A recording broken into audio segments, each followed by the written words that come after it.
ماہر آئین و قانون اور اینالسٹ ہیں.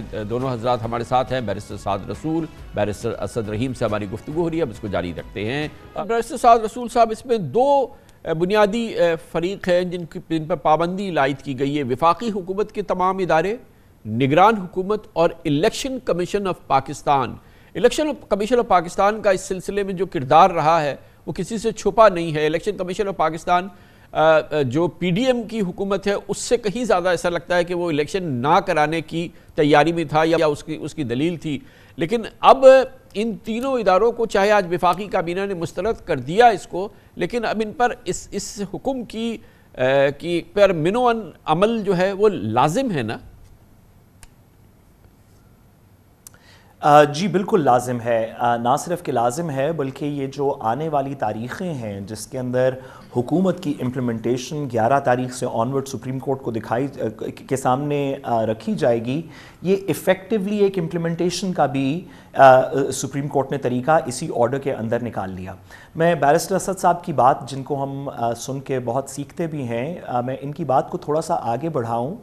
خان صاحب, گزارش یہ ہے کہ میرے خیال میں ہمیں ایک ڈسٹنکشن کریٹ کرنی پڑے گی, ایک تفریق کریٹ کرنی پڑے گی اس بات میں کہ پی ڈی ایم کا سیاسی بیان یہ ہو سکتا ہے اور سیاسی موقف اور سیاسی سٹانس یہ ہو سکتا ہے کہ ہم اس فیصلے کو نہیں مانتے, لیکن حکومت کا, یا جس کو ریاست کی مشینری جو حکومت کی جو اسٹیٹ سٹرکچر ہے, وہ نہ یہ کہہ سکتا ہے اور نہ ہی کسی سیاستدان کے کہنے پہ وہ اس پہ پابند ہوگا. فار ایگزامپل, آپ نے ماضی میں بھی دیکھا جب یوسف زئی گیلانی صاحب کے خط لکھنے والا بھی معاملہ تھا کہ عدالت کو سیاستدان کے ساتھ اگر کسی وجہ سے کام وہ نہ کر سکے یا وہ اس کی سیاسی موقف کی وجہ سے بات نہ مانے, تو جو ریاست کا ڈھانچہ ہے, جو سیکریٹری انٹیریئر ہے, جو سیکریٹری فائنانس ہے, جو آئی جی پنجاب ہے, جو آئی جی اسلام آباد ہیں, جو ہمارے دفاع کے ادارے ہیں, جو ہمارے دیگر ایڈمنسٹریٹو سٹرکچر کے اندر پٹوار ہے, اسکول ایجوکیشن ہے, جن لوگوں نے الیکشن کے اندر کام کرنا ہے,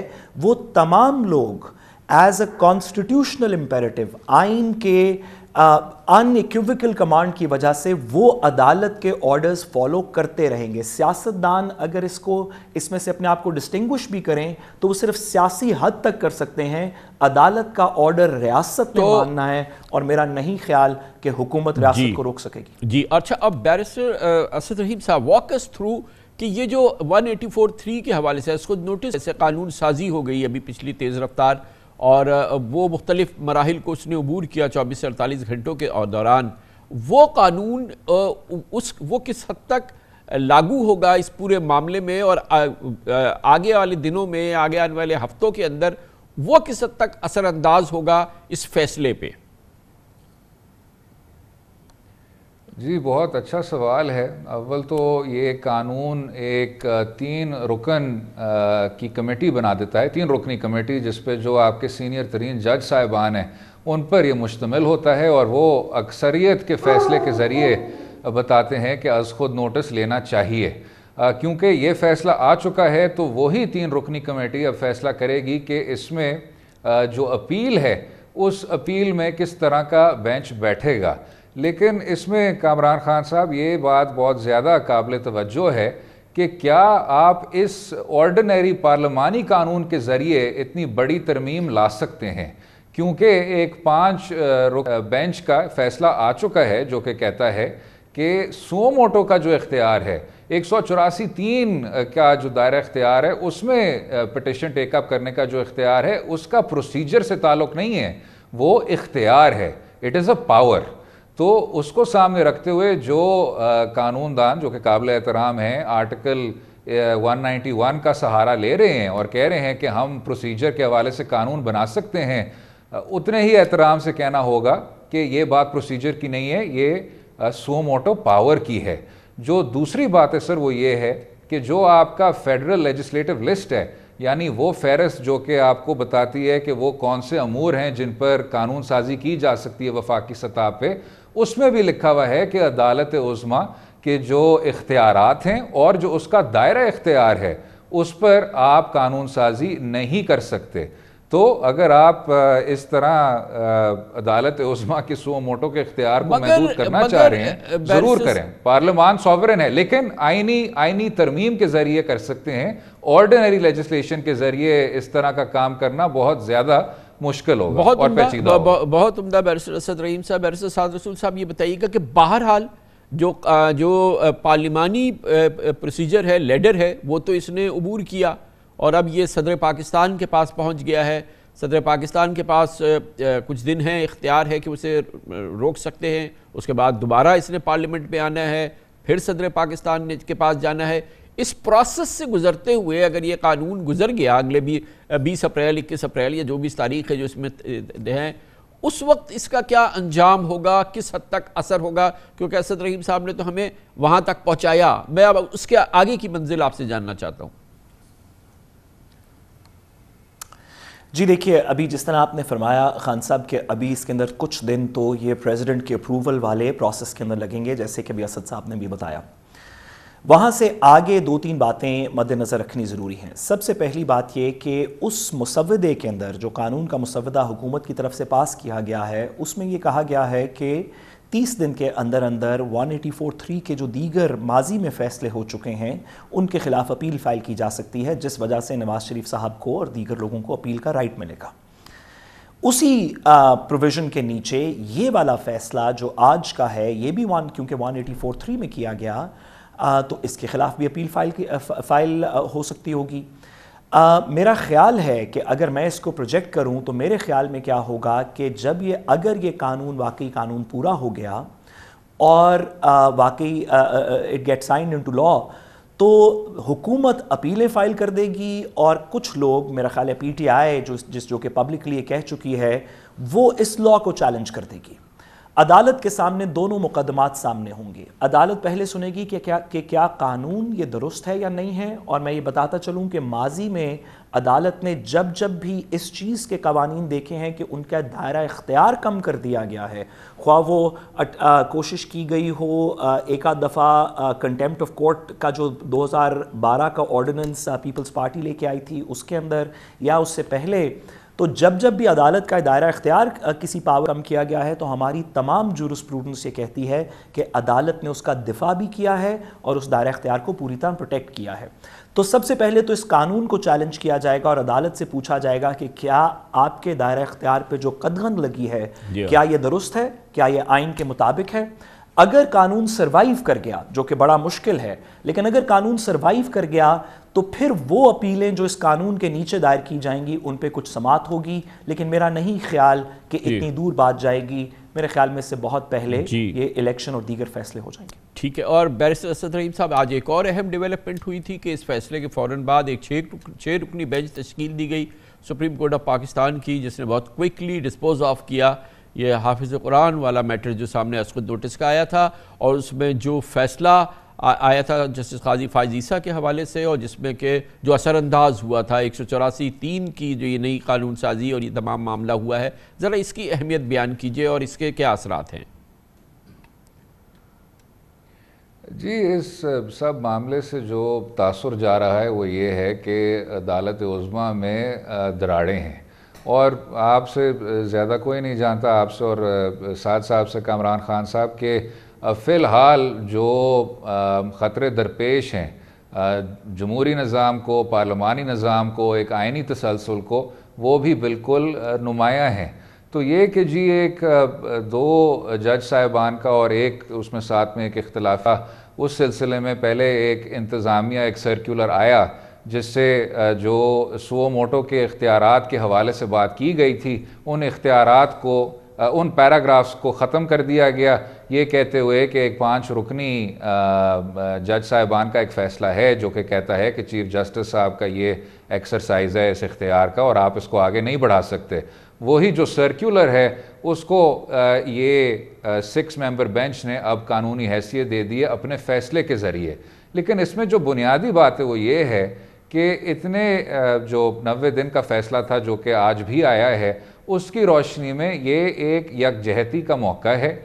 this should be a time to heal, کہ اب جو عدالت عظمیٰ کے تمام جج صاحبان ہیں وہ اب سر جوڑ کے یکجہتی کی طرف بڑھیں، جو پچھلے کچھ ڈیوائڈز ہمیں دیکھنے کو ملے ہیں وہ کیونکہ نہ کیا صرف اس کا کوئی امکان عدلیہ کے باقی لیے ہے بلکہ ہمارا جو پورا اختیارات کی تقسیم کا پروگرام ہے اس کے لیے بہت منفی ہے. یہ جو آخری بات کی بیرسٹر اسد رحیم نے، اس کا کوئی گنجائش ہے مختصر، کیونکہ ہمارا وقت ختم ہو رہا ہے؟ دیکھیے میرے خیال میں اس کا سلوشن سپریم کورٹ سے ہی ایمنیٹ کرنا چاہیے.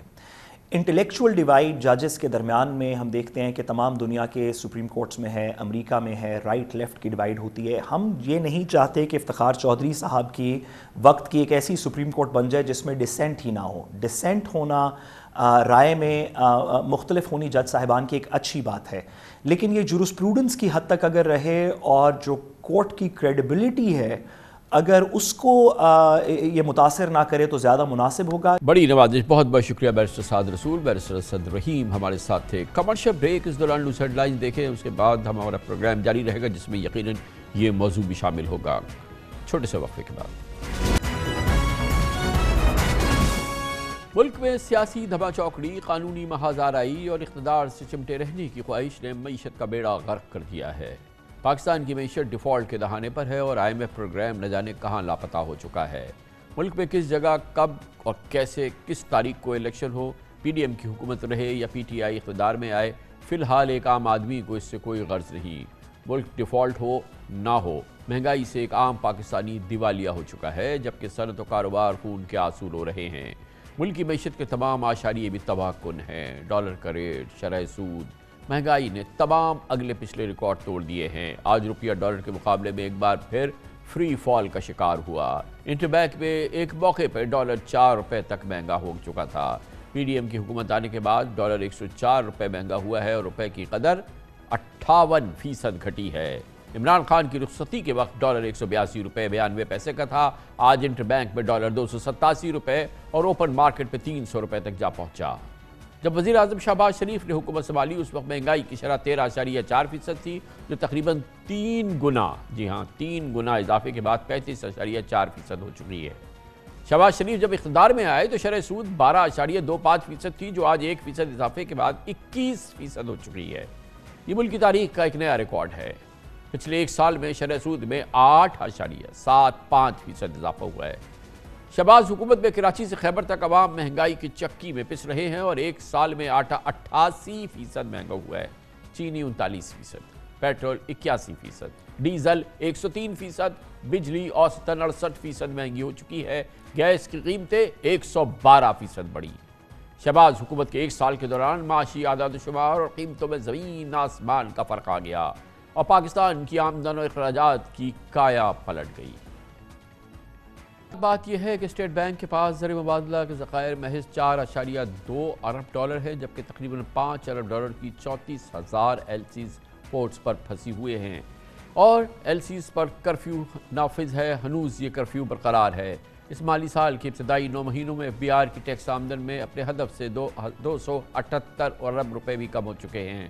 پاکستان کی ایکسپورٹس میں مسلسل 7ویں مہینے تنزلی ہے، جو کہ پچھلے مہینے مارچ میں تقریباً 15% گر گئی. ایپٹما کے مطابق ٹیکسٹائل سیکٹر سے وابستہ 70 لاکھ ملازمین بے روزگار ہو چکے ہیں. ملک کی موبائل فون انڈسٹری عروج پانے سے پہلے ہی زوال کا شکار ہو چکی ہے. ملک کے تقریباً 30 موبائل فون اسمبلی یونٹ بند ہو چکے ہیں.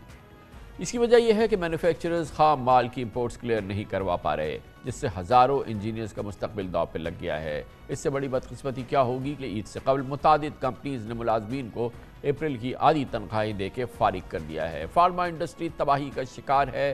اس کی اپنی وجوہات ہیں اور یقیناً جس حکومت نے جو فارما پروڈکٹس کی قیمت رکھی ہوئی ہے اس پر وہ بیچ ہی نہیں سکتے. ان کے لیے کسی صورت میں وہ پاسبل نہیں ہے کہ اس قیمت پہ بیچے، جس کی وجہ سے دباؤں کا شدید فقدان ہے.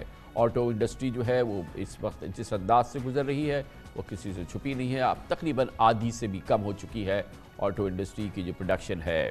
پاکستان کی معاشی صورتحال، جسے معاشی ماہرین برنک کہتے ہیں، کوئی برنک پر ہے، کوئی کہتا ہے کہ ڈیفالٹ کے بالکل قریب کھڑے ہیں، اور دوسری جانب یہ کیفیت ہے جو کہ اس کی گواہی ہر پاکستانی دے رہا ہے. ان موضوعات پہ بات کرتے ہیں. ہمارے ساتھ موجود ہے ممتاز نامور سینئر ماہر معیشت سابق وزیر خزانہ ڈاکٹر سلمان شاہ، اور ہمارے ساتھ ہیں جناب عزیر یونس جو کہ ڈائریکٹر ہے for Pakistan at the Atlantic Council South Asia. Think tank ہے واشنگٹن ڈی سی سے ہمارے ساتھ موجود ہیں عزیر یونس صاحب. پہلے میں چاہوں گا عزیر یونس صاحب آپ ہمیں بتائیے کہ وہاں واشنگٹن میں کیا خبریں ہیں. پاکستان اب تو یہاں پہ ہورائزن پہ بھی IMF کہیں نظر نہیں آ رہا, اس کی کوئی بات بھی نہیں کرتے. اب سے کچھ عرصے پہلے تک تو وزیر اعظم ہر تھوڑے دن بعد کہتے تھے کہ کچھ دن میں IMF پروگرام کے سلسلے میں SLA وغیرہ ہونے والا ہے. ڈار صاحب تو پتہ نہیں 10 فروری کو انہوں نے کہہ دیا تھا کہ 3-4 دن میں ہونے والا ہے. لیکن اب ہم یہ دیکھ رہے ہیں کہ ایسا لگتا ہے کہ یہ پروگرام جیسے کہ اب اس کا وجود ہی نہیں ہے, یہ انڈر ڈسکشن ہی نہیں ہے. کیا وہاں پہ خبریں ہیں واشنگٹن میں؟ جی دیکھیں, واشنگٹن میں تو ڈار صاحب نے آنا ہے IMF ورلڈ بینک کی جو میٹنگز ہیں اس کے لیے, لیکن IMF سے بڑھ کے اب بات اس لیول پہ آ گئی ہے کہ جو بین الاقوامی کمپنیز ہیں جن کی یہاں آفیسز ہیں واشنگٹن میں, وہ اب پوچھ رہے ہیں کہ بھائی ہماری سپلائی چین جو ہے پاکستان میں حال برا ہے, پیسے کی ریمیٹنس نہیں ہو رہی, LC نہیں کھل رہی جیسے آپ نے کہا, کانٹریکٹر جو ہیں انہوں نے پیمنٹ نہیں کی 6-8 مہینے سے, تو پھر اب ہم کیا کریں. تو امریکی کمپنیز کا بھی جو ہے ایک طرح سے پیشنس از اپ, اور وہ بھی اب IMF سے آگے بڑھ کے یہ سوچ رہے ہیں کہ پاکستان کا کیا سری لنکا جیسا حال ہوگا کہ نہیں, کیونکہ 6 سے 8 مہینے گزر چکے ہیں, ان کے آپریشنز امپیکٹڈ ہیں, ان کے پیسے واپس نہیں آ رہے, ان کی LCs نہیں. ڈاکٹر سلمان شاہ صاحب یہ بتائیے گا کہ اس وقت جو معیشت کے نمبرز ہے, جو پوری صورتحال ہے, جو ایکسٹرنل لائبلٹیز ہیں, IMF پروگرام اس وقت کہیں غائب ہے, تو اس پوری صورتحال میں جو ماہرین ہیں, جو انٹرنیشنل اکانومسٹ ہیں, جو پاکستانی اکانومسٹ ہیں, وہ اس کو کہتے ہیں ہماری معیشت جو ہے وہ از ایٹ دا برنک, یہ ڈیفالٹ کے بالکل ناک کر رہا ہے ہمارے سر پر, اور یہ پوری صورتحال اگلے 1-2 مہینے کے اندر قابو سے باہر ہو سکتی ہے. کتنی گریو یہ سچویشن ہے, اور اس دوران IMF پروگرام کا تقریباً غائب ہو جانا یہ کتنا ایڈ کر رہا ہے اس کی گریوٹی میں؟ دیکھیں کامران صاحب, گریوٹی تو بہت زیادہ ہے, یہ ہم سب پچھلے کئی مہینوں سے یہ کہہ رہے ہیں, اور ڈے بائی ڈے وہ سچویشن جو ہے قابو سے باہر ہوتی جا رہی ہے. لیکن ابھی میرا خیال ہے کہ IMF کے ساتھ ہمارا رابطہ ہے موجود, اور جو اب وزٹس ہوں گی واشنگٹن کی, وہاں پہ وزیر خزانہ کی میٹنگز ڈیفینیٹلی IMF کے ساتھ بھی ہوں گی, ورلڈ بینک کے ساتھ بھی ہوں گی, اور دوسرے جو وہاں پہ انٹرنیشنل فائنینشیل انسٹیٹیوشنز بھی ہیں, اور امریکن گورنمنٹ سے بھی بات چیت تو ہوگی. مسئلہ یہ ہے کہ ہمارے پرابلمز کچھ اس قسم کے ہیں کہ ہمارا جو IMF پروگرام کی کچھ شرائط ہیں, جس میں اس وقت فائنینسنگ گیپ کے اوپر سب سے بڑا پرابلم ہے کہ جو اس سال کا گیپ ہے وہ پوری طرح فل نہیں ہوا, جس میں ہمارے دوست ممالک نے ہمیں انڈر رائٹ ایک قسم کا کرنا تھا, وہ کمٹمنٹس شاید مل نہیں رہی, تو ان کو پورا کرنا بہت ضروری ہے. اور دوسری بات یہ ہے کہ آج آپ نے دیکھا کہ اسٹیٹ بینک نے بھی انٹرسٹ ریٹس کو بھی اوپر کیا, جو IMF شاید اس سے زیادہ مانگ رہا ہے کہ انکریز ہونی چاہیے, کیونکہ وہ انٹرسٹ ریٹس کو کم از کم کور انفلیشن کے برابر کرنا چاہتے ہیں, تو وہ کام بھی ہم نے کرنا ہے. But I think over all جو مشکل اس وقت آ رہی ہے وہ پولیٹیکل سائڈ سے آ رہی ہے, کیونکہ پولیٹیکل انسرٹنٹی پاکستان میں اتنی زیادہ ہے کہ IMF کیا کوئی اور بھی آپ کا کریڈیٹر وہ دیکھ نہیں سکتا کہ پاکستان میں روڈ میپ ہے کیا. پولیٹیکل روڈ میپ بہت ضروری ہے. عزیر یونس صاحب کتنا بڑا فیکٹر ہے جب ہم اس سے بات کر رہے ہیں کہ جو IMF پروگرام کہیں لاسٹ ہے, پھر ہمارے جو کی ایلائز ہیں جو کہ جن کی فائنینشیل سپورٹ ہمیں ہمیشہ ملتی ہے, وہ اس وقت بالکل ہمارے قریب نہیں آ رہے ہیں, تو یہ پولیٹیکل ٹرموائل اور بلکہ ایک پولیٹیکل کیوس پاکستان میں ہم دیکھ رہے ہیں, تو وہ کتنا امپیکٹ کر رہا ہے پاکستان کی اس معاملے میں پاکستان کی, اور یہ کتنا جو ہے وہ ڈینجرس ہے اس حوالے سے کہ جو آگے ہمارے حالات ہیں اگلے 1-2 مہینے کے اندر, جو ہمیں ایکسٹرنل لائبلٹیز جو ہیں ہمارے سامنے کھڑی ہوں گی, ہمیں پیمنٹس کرنی ہے, تو وہ کتنا امپیکٹ کرے گا, اور کتنا ضروری ہے یہ ہمارا پولیٹیکل سیٹلمنٹ ہو انٹرنیشنل کمیونٹی کے لیے.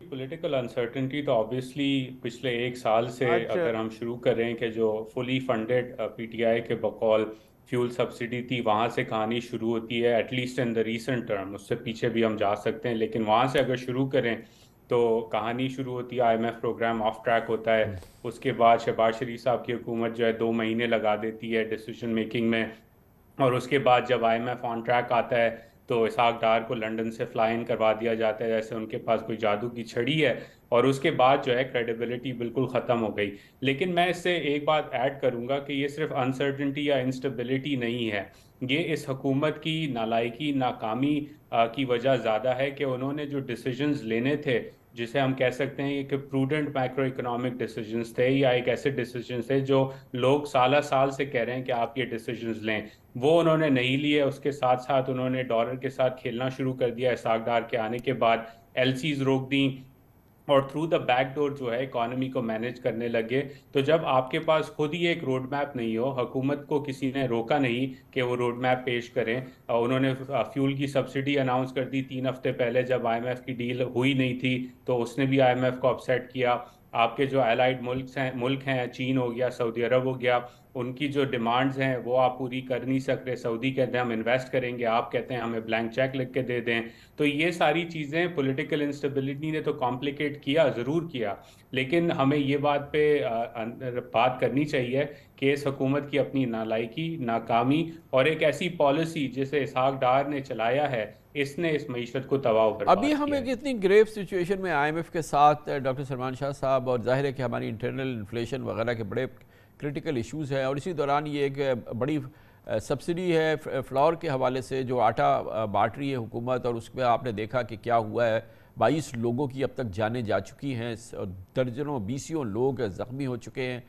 کیوس ہوتا ہے جہاں پر یہ آٹا بانٹا جاتا ہے، اور پھر اس میں کوئی 150 ارب روپے کی بات ہو رہی ہے، اس کی سبسڈی ہے۔ یہ چیزیں بھی ایسی ہیں جو کہ جب آپ آئی ایم ایف پروگرام کے اندر ہوں تو بادر کرتی ہیں آئی ایم ایف کو۔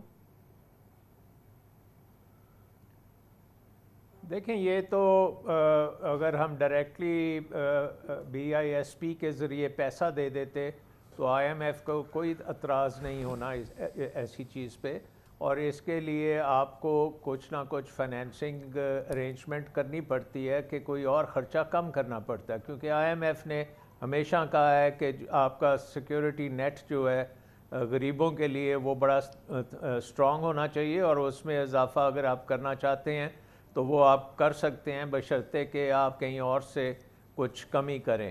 سو وہ تو ایشو نہیں ہے۔ آئی تھنک کہ یہ جو جس طریقے سے دے رہے ہیں یہ بہت بڑا ایشو ہے، کیونکہ اس سے بہت لوگوں کی جانیں بھی جا رہی ہیں اور وقت بھی بہت ضائع ہوتا ہے، اور ایک آئی تھنک ان نیسیسری یہ کر رہے ہیں کام جو کہ بڑی آسانی سے آپ ڈیجیٹلی کر سکتے تھے، بی آئی ایس پی کے تھرو کر سکتے تھے۔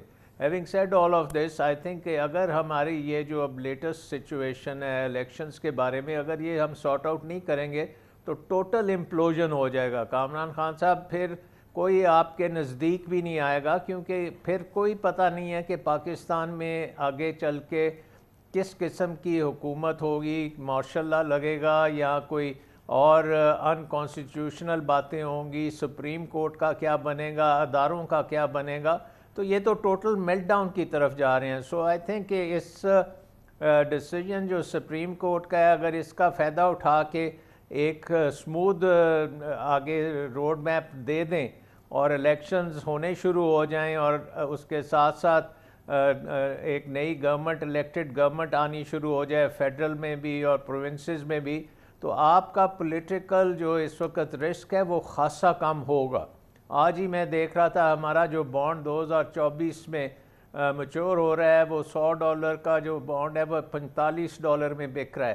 اتنی زیادہ ڈسکاؤنٹنگ کبھی نہیں ہوئی پاکستان کی بانڈز کی، تو یہ جو اور پولیٹیکل ٹرموائل ہے اس وقت، پولیٹیکل کیوس ہے زید یونس صاحب، بسائیڈ اکانومی اور بسائیڈ آئی ایم ایف ہے، ویسے واشنگٹن میں do they care, do they bother کہ کیا ہو رہا ہے وہاں پر، اور سوچ ہے as far as this political اس وقت کی جو کیفیت ہے ملک کے اندر اس حوالے سے؟ پاکستان کو یا ساؤتھ ایشیا کو جو لوگ فالو کرتے ہیں، حکومت میں ہو، بائیڈن ایڈمنسٹریشن کے اندر ہوں یا اس کے باہر ہوں، کنسرن تو ڈیفینیٹلی ہے، لیکن ہمیں یہ بات بھی یاد رکھنا چاہیے کہ امریکہ کے افغانستان سے نکلنے کے بعد ایک پرسپیکٹو واشنگٹن میں یہ بھی ہے کہ پاکستان کو اپنے حال پہ چھوڑ دیا جائے۔ پاکستان نے اپنی چوائسز کر لی ہیں میک، اور پاکستان کا جو ایلائی ہے چین، اگر وہ پاکستان کو پیسے نہیں دے رہا تو پھر امریکہ کو اس میں زیادہ پڑھنے کی ضرورت نہیں ہے۔ ویسے ہی امریکہ کا نام بدنام ہوتا ہے، کبھی عمران خان صاحب کہہ دیتے ہیں سازش کی گئی، کبھی کوئی حکومت کہہ دیتی ہے ہم سے نیوکلیئر ایشوز پہ ساگدار کہہ دیتے ہیں ہمارے نیوکلیئر ایشوز پہ پریشر ڈالا جا رہا ہے. تو یہ ایک بائیڈن ایڈمنسٹریشن کا پرسپیکٹیو ہے کہ in attention towards Pakistan is the right approach, کہ یعنی کہ پاکستان کے ساتھ اسٹیٹ ڈپارٹمنٹ لیول پہ انگیج کیا جائے, اگر آئی ایم ایف کے ساتھ کوئی بات چل رہی ہے تو انگیج کیا جائے, لیکن زیادہ آگے بڑھ کے مدد کرنے کی ضرورت نہیں ہے, کیونکہ پاکستان کے اپنے دوست ممالک بالخصوص چین اور سعودی عرب اگر خود آگے نہیں بڑھے تو امریکہ تو ویسے ہی محلے میں بدنام ہے, تو اس کو آگے بڑھنے کی ضرورت نہیں ہے. یہ ایک ڈومیننٹ پرسپیکٹو ہے. ڈاکٹر سلمان شاہ صاحب, اس صورتحال میں ہم دیکھ رہے ہیں کہ ہماری انفلیشن آل ٹائم ہائی ہو گئی ہے. کل جو نمبر آئے مارچ کے وہ تو ٹوٹلی شاکنگ ہے, اور اسی دوران پھر آج ہم نے دیکھا ہے کہ آج ایم پی سی ہوئی, اسٹیٹ بینک نے 1% انٹرسٹ ریٹ ہائی کیا ہے. کیا یہ ریلیٹ کرتا ہے ہماری انفلیشن کے ساتھ, اور پھر بیک گراؤنڈ میں آئی ایم ایف کی بھی بات ہے, اور یہ 1% انٹرسٹ ریٹ جو ہے کیا یہ ہم سسٹین کر سکتے ہیں, جو اب 21% ہو گیا ہے, بہرحال ہماری ہسٹری کا سب سے زیادہ ہے, مگر عام خیال یہ ہے, ایکسپرٹس یہ کہتے ہیں کہ اس میں مزید 2-3% کی گنجائش ہے آگے بڑھانے کی. جی بالکل, اس کی وجہ یہ ہے کہ آپ کا جو کور انفلیشن ہے وہ تقریباً 24-25% کے قریب چل رہی ہے, اور آپ کے جو انڈرسٹینڈنگ ہے آئی ایم ایف کے ساتھ کہ آپ کے انٹرسٹ ریٹس جو ہیں وہ ریئل انٹرسٹ ریٹ پازیٹیو ہوں گے, تو ابھی بھی وہ پازیٹیو نہیں ہیں, نیگیٹیو ہیں. پہلے تو اسٹیٹ بینک یہ کہتا تھا کہ آگے چل کے یہ نیچے آ جائے گی انفلیشن, اس لیے انہوں نے ریٹ کو پوری طرح ایڈجسٹ نہیں کیا, لیکن وہ اب ایکسپلینیشن نہیں چلے گی. تو میرا خیال ہے کہ ابھی 1-2% اور اس نے بڑھنا ہے. بہت بہت شکریہ ڈاکٹر سلمان شاہ, ہمارے ساتھ لاہور سے تھے. عزیر یونس ہمارے ساتھ واشنگٹن ڈی سی سے تھے. کمرشل بریک, اس کے بعد آج کا سپریم کورٹ آف پاکستان کا 2 ٹوک فیصلہ. 14 مئی کو الیکشنز کرانے ہیں. تمام وفاقی اداروں, نگران حکومت, الیکشن کمیشن کو راست کارروائی کا حکم دیا ہے, اور بالکل ڈائریکٹ کارروائی کا اور معاونت کرنے کا حکم دیا ہے ان تمام الیکشن کے مراحل کے لیے آج سپریم کورٹ نے. اس پر ہم بات کرتے ہیں. پاکستان تحریک انصاف کا موقف اور اس کی تیاری ہمیں بتائیں گے سیکرٹری جنرل اسد عمر, چھوٹے سے وقفے کے بعد. چیف جسٹس آف پاکستان جناب جسٹس عمر اطہر بدیال نے 14 مئی کو پنجاب اسمبلی انتخابات کرانے کا 2 ٹوک حکم دے دیا ہے. سپریم کورٹ نے وفاقی حکومت کو پابند کیا ہے کہ 10 اپریل یعنی ایک ہفتے کے اندر الیکشن کمیشن کو 21 ارب روپے فراہم کیے جائیں اور عدالت میں سیکیورٹی پلان جمع کیا جائے, جبکہ الیکشن کمیشن اگلے ہی دن 11 اپریل کو عمل درآمد رپورٹ بھی پیش کرے. سپریم کورٹ نے آئین و قانون کی منشا کے مطابق ایک ٹائم لائن کے ساتھ انتہائی واضح حکم دیا ہے, لیکن وزیر اعظم شہباز شریف کی زیر صدارت وفاقی کابینہ نے عدالتی فیصلے کو مسترد کیا ہے اور کہا ہے کہ سپریم کورٹ کا فیصلہ اقلیتی فیصلہ ہے اور ناقابل عمل ہے. آج وزیر اعظم شہباز شریف نے قومی اسمبلی سے خطاب میں عدالتی فیصلے کو انصاف کا قتل کہا, جبکہ بلاول بھٹو نے لڑکانہ میں خطاب کے دوران کہا کہ فل کورٹ نہ بنا تو آئینی بحران کے باعث ایمرجنسی یا مارشل لا لگنے کا خدشہ ہے. وہ دوسری بار آج یہ بات کر رہے تھے, جبکہ نواز شریف نے چیف جسٹس جناب جسٹس عمر اطہر بدیال سمیت 3 ججز کے خلاف ریفرنس دائر کرنے کی تجویز دی ہے. آج وہ لندن میں خاطب ہوئے ہیں, اور یہ پچھلے کئی سالوں میں چند بار ہے جب انہوں نے بات کی ہے جس میں آج کی ان کی یہ گفتگو شامل ہے. یہ بھی ایک وقت تھا, اور ایک وقت یہ بھی تھا کہ جب نواز شریف الیکشن میں تاخیر کو آئین سے غداری کہتے تھے اور اس عمل کو آرٹیکل 6 کی کارروائی کا موجب قرار دیتے تھے. شہباز شریف اور مریم نواز بھی بروقت الیکشن کے حامی تھے, مگر اب نون لیگ الیکشن سے راہ فرار کھلم کھلا اختیار کر رہی ہے. ایک اور بڑی دلچسپ بات ہے, اور بہت ہی دلچسپ بات ہے, وہ یہ کہ پچھلے سال اپریل میں ہی چیف جسٹس عمر اطہر بدیال, جسٹس اعجاز الاحسن, جسٹس منیب اختر اور دیگر 2 ججز نے جب سابق ڈیپٹی اسپیکر قومی اسمبلی قاسم سوری کی رولنگ کو غیر آئینی قرار دیا تھا اور عمران خان کے خلاف تحریک عدم اعتماد کے حق میں فیصلے دیا تھا, تو وزیر اعظم شہباز شریف, بلاول بھٹو, مولانا فضل الرحمان نے ان ججز کے فیصلے کا خیر مقدم کیا تھا اور عدالتی حکم کو آئین اور جمہوریت اور قوم کی فتح قرار دیا تھا. ایک بار پھر یاد دلائیں, یہ فیصلہ جسٹس عمر اطہر بدیال, جسٹس اعجاز الاحسن اور جسٹس منیب اختر نے دیا تھا. وزیر اعظم شہباز شریف اور ان کے اراکین کابینہ کو یاد رکھنا چاہیے کہ عدالتی احکامات میں میٹھا میٹھا ہپ ہپ کی مثال نہیں چل سکتی, بلکہ سپریم کورٹ کے حکم عدولی توہین عدالت کے پس منظر میں انہیں نہ صرف یہ کہ حکومت بلکہ سیاست سے بھی فارغ کروا سکتی ہے. یہ اس کی مثالیں موجود ہیں, لیکن دیکھتے ہیں آگے ہوتا کیا ہے. مگر بہرحال آج تک کی یہ صورتحال اور آج کا یہ بہت ہی امپورٹنٹ دن, اس میں پی ٹی آئی کا موقف ہمیں دیں گے secretary general P T I جناب اسد عمر. بہت بہت شکریہ اسد عمر صاحب. یہ بتائیے گا کہ ایک جانب تو آج سپریم کورٹ کا بڑا 2 ٹوک فیصلہ آ گیا, 3 رکنی بینچ کا الیکشن ہونے پنجاب میں 14 مئی کو, لیکن اس کے ساتھ ہی وفاقی کابینہ نے اس کو مسترد کر دیا ہے، اور یہ ماحول اس وقت ہے جس وقت یہ فیصلہ آیا ہے سپریم کورٹ خود بری طرح سے تقسیم ہے، کتنا اثر انداز ہوگا یہ پورا پس منظر اس فیصلے پر عمل درآمد میں؟ دیکھیں کامران بھائی، ملک جو ہیں وہ آئین قانون کے مطابق چلتے ہیں، وہ لوگوں کی منشا کے مطابق نہیں چلتے، یا کم سے کم کامیاب ممالک جو ہوتے ہیں وہ ایسے نہیں چلتے۔ ایک آئین ہے، اس آئین میں طریقہ کار وضع ہے، کیا اس قسم کا فیصلہ کرنے کے لیے کیا مجاز ہے سپریم کورٹ؟ بالکل ہے۔ کیا 3 رکنی بینچ جو ہے وہ رولز کے مطابق یہ فیصلہ کر سکتا ہے؟ بالکل کر سکتا ہے، صرف 2 ججز بھی کر سکتے ہیں، اور سپریم کورٹ کا جو فیصلہ ہے وہ حتمی ہوتا ہے، اس کے خلاف ریویو فائل کیا جا سکتا ہے، وہ حکومت کا ثوابدید اگر کرنا چاہے۔ لیکن وفاقی کابینہ سپریم کورٹ کے فیصلے پہ بولے کہ ہم یہ فیصلہ مسترد کرتے ہیں، تو یہ تو آپ آئین سے بغاوت کا اعلان کر رہے ہیں۔ آپ یہ کہہ رہے ہیں کہ اب اس ملک کے اندر آئینی نظام نہیں ہے، اور جب آئینی نظام نہیں ہے تو جمہوریت نہیں ہو سکتی۔ اگر جمہوریت نہیں ہے تو یہ حکومت میں کیسے بیٹھے ہوئے ہیں؟ یہ تو بالکل ہی ایک عجیب و غریب، پاکستان کی تاریخ کا عجیب و غریب واقعہ ہمارے سامنے نظر آ رہا ہے کہ سپریم کورٹ ایک فیصلہ کر رہی ہے اور حکومت وقت کہہ رہی ہے کہ ہم اس فیصلے کو نہیں مانتے۔ لیکن ہم دوسری جانب یہ بھی دیکھ رہے ہیں کہ یہ صرف سیاست دانوں کا فیصلہ نہیں ہے کہ وہ مسترد کر رہے ہیں، یعنی کہ 12 جماعتی اتحاد جو اس وقت اقتدار میں ہے، بلکہ پاکستان کے ادارے بھی اس سلسلے میں ان کے ساتھ کھڑے ہوئے ہیں، تمام سیکیورٹی ادارے کھڑے ہوئے ہیں، پھر تمام بیوروکریسی، وزارت خزانہ، وزارت داخلہ، وزارت دفاع، یہ تمام ادارے ان کے ساتھ کھڑے ہیں، الیکشن کمیشن ان کا حامی نظر آتا ہے۔ ایک کمپلیکیشن تو ہے نا؟ کامران بھائی، معذرت کے ساتھ میں تھوڑی آپ کی تصحیح کروں گا، ایسا نہیں ہے۔ ہمیں کوئی آئی ایس پی آر کی پریس ریلیز اس کے بعد نہیں آئی ہے کہ وہ مسترد کرتے ہیں اس فیصلے کو۔ ہمیں کوئی وزارت خزانہ کے سپوکس پرسن نے یہ نہیں کہا ہے کہ وہ اس کو مسترد کرتے ہیں۔ ہمیں الیکشن کمیشن کی طرف سے ایسا کوئی اعلامیہ نہیں آیا ہے۔ رائے ہونا ایک اور بات ہوتی ہے۔ ڈیفنس سیکٹری کو بلایا گیا، ڈیفنس سیکٹری نے کہا کہ جی سیکیورٹی کے خدشات ہیں، ہمارے پاس سینسیٹیو صورتحال ہے، انہوں نے صورتحال سامنے رکھ دی، لیکن انہوں نے یہ نہیں کہا کہ جو آپ فیصلہ کریں گے ہم اس کو مسترد کریں گے۔ 2 مختلف باتیں نا، رائے ہونا ایک الگ چیز ہے۔ اسی طریقے سے الیکشن کمیشن کو جو بلایا، اور میں کورٹ میں موجود تھا، میرے سامنے سوال کیا گیا الیکشن کمیشن سے کہ آپ یہ کہہ رہے ہیں کہ آپ الیکشن کرانے کو تیار ہیں، لیکن جن اداروں کی آپ کو معاونت چاہیے وہ معاونت آپ کو نہیں فراہم کر رہے ہیں، یا وہ کہہ رہے ہیں کہ یہ نہیں ہو سکتا۔ صرف اتنی مجبوری ہے نا، اگر وہ معاونت آپ کو دے دیں تو آپ الیکشن کرانے کو تیار ہیں؟ الیکشن کمیشن نے کہا جی بالکل ہم تو تیار ہیں الیکشن کرانے کے لیے۔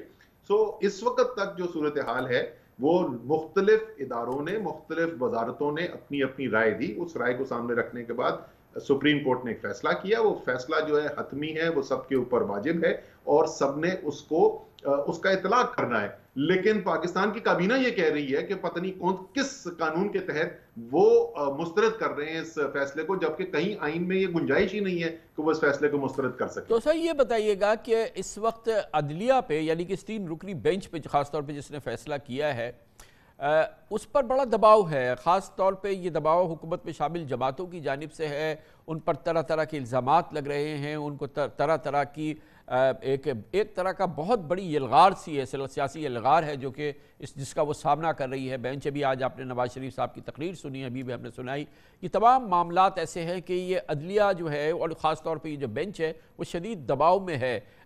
یہ کس طریقے سے اس دباؤ کو کم کیا جا سکتا ہے؟ پی ٹی آئی کیا کرے گی؟ دیکھیں، پی ٹی آئی کا یا کسی سیاسی جماعت کا تو طرز عمل یہ ہونا چاہیے کہ عدالت کے اندر کے معاملات کے اندر دخل ہی نہیں دینا چاہیے۔ وہ عدالت جانے، ان کے اپنے معاملات ہیں، وہ اپنے معاملات چلا رہے ہیں جیسے بھی چلا رہے ہیں، اچھے چلا رہے ہیں نہیں اچھے چلا رہے، وہ ان کے معاملات ہیں۔ ہمارا پورا جو آئینی نظام ہے وہ سپریشن آف پاورز کے اوپر بنیاد رکھتا ہے، یعنی حکومت جو ہے وہ عدلیہ کے معاملات کے اندر دخل نہیں دے سکتی، چاہے وہ کوئی بھی حکومت ہو، اور اگر وہ دخل دے گی تو اس کا مطلب وہ آئین کی خلاف ورزی ہے۔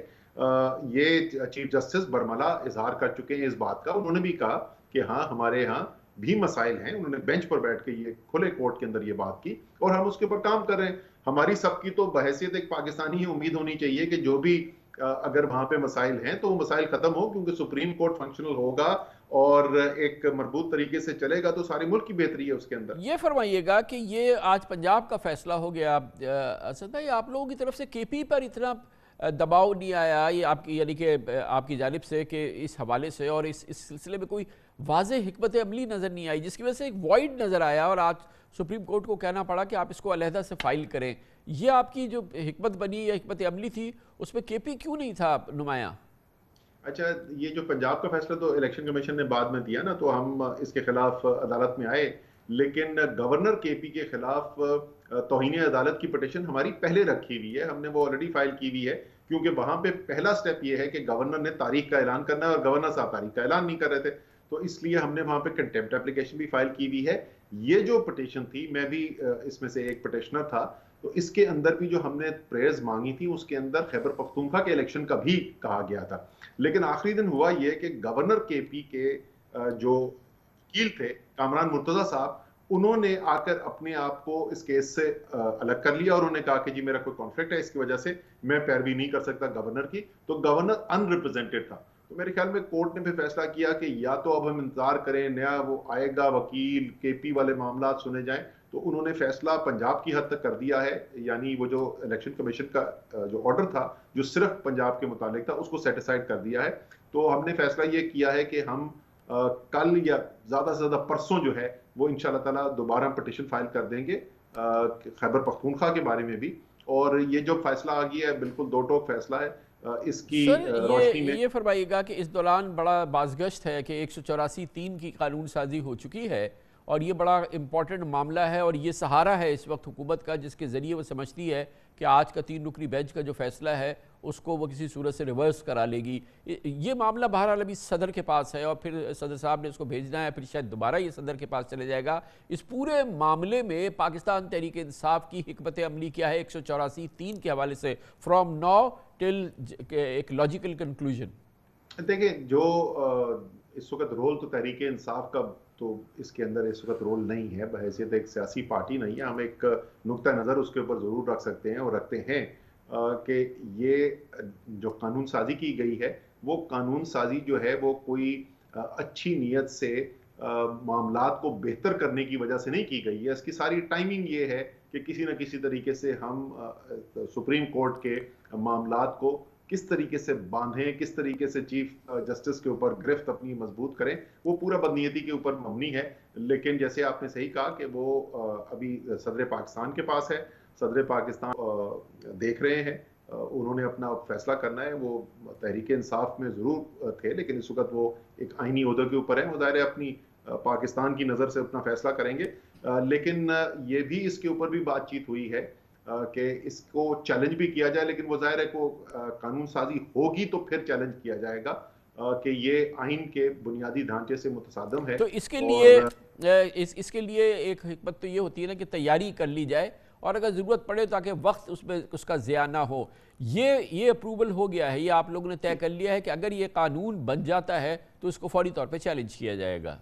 جی، کیونکہ وہ 184(3) جو ہے وہ آئین کا حصہ ہے اور آپ قانون سازی کر کے آئین میں کوئی ترمیم نہیں کر سکتے. اگر آپ نے آئینی ترمیم کرنی ہے تو پھر آپ کو 2/3 اکثریت چاہیے اور 2/3 اکثریت اس وقت ایوان کے اندر موجود نہیں ہے. تو کوئی بھی ایسی چیز جو آئینی ڈھانچے کے اندر ترمیم کر رہی ہے وہ اس اسمبلی سے پاس نہیں ہو سکتی. یہ تو بالکل واضح ہے. سر یہ بتائیے کہ اب 40 دن رہ گئے ہیں الیکشن میں، آج سپریم کورٹ کا فیصلہ آ گیا ہے، اس کے بعد اس میں کوئی دوسری بات نہیں ہونی چاہیے ایک پاکستانی کی حیثیت سے کہ اب 14 مئی کو الیکشن ہونے، آج 4 اپریل ہے، 40 دن ہیں. 40 دن کے الیکشن کے لیے پی ٹی آئی تیار ہے؟ بہت تیاری ہو چکی ہے جی. آج صبح بھی 2 گھنٹے ہماری میٹنگ ہوئی ہے الیکشن کی تیاری کے لیے. اس کا بہت اہم ایک جز جو ہوتا ہے اس کے اوپر فیصلہ سازی ہماری کی جا رہی تھی. اسی طریقے سے جو ٹکٹ ایلوکیشن کرنی ہے اس کے اوپر بہت کام ہو چکا ہے. چیئرمین عمران خان نے خود ذاتی طور پہ بہت ٹائم لگایا ہے ٹکٹ ایلوکیشن کی فیصلے کی تیاری کے لیے. تو تمام جتنے بھی پہلو ہیں اس کے لیے تیاری ہو رہی ہے، ٹیمز بن چکی ہیں. انشاءاللہ تعالیٰ پاکستان جو ہے کم سے کم خیبر پختونخوا اور پنجاب جو ہیں وہ الیکشن میں جائیں گے اور تحریک انصاف تیار ہے، تحریک انصاف کے ووٹر تیار ہیں. صرف حکومت جو ہے وہ ابھی بھی فرار کی راہ ڈھونڈتی بھی نظر آ رہی ہے. کیمپین کا بتائیے. ایک کیمپین کا ایک جز ہم نے دیکھا گزشتہ سے پیوستہ اتوار کو جب عمران خان صاحب نے لاہور میں ایک بڑا زبردست جلسہ کیا آپ لوگوں نے. اس کے علاوہ کوئی تحریک، کوئی کیمپین، کوئی ہلچل، کوئی جو الیکشن کی تحریک رہتی ہے؟ ظاہر ہے کہ بھی رمضان کے گویا 15 دن باقی ہیں، 2 ہفتے باقی ہیں، مگر اس کا کوئی خاکہ طے ہوا ہے کہ آفٹر آل یہ میک اور بریک الیکشن ہے؟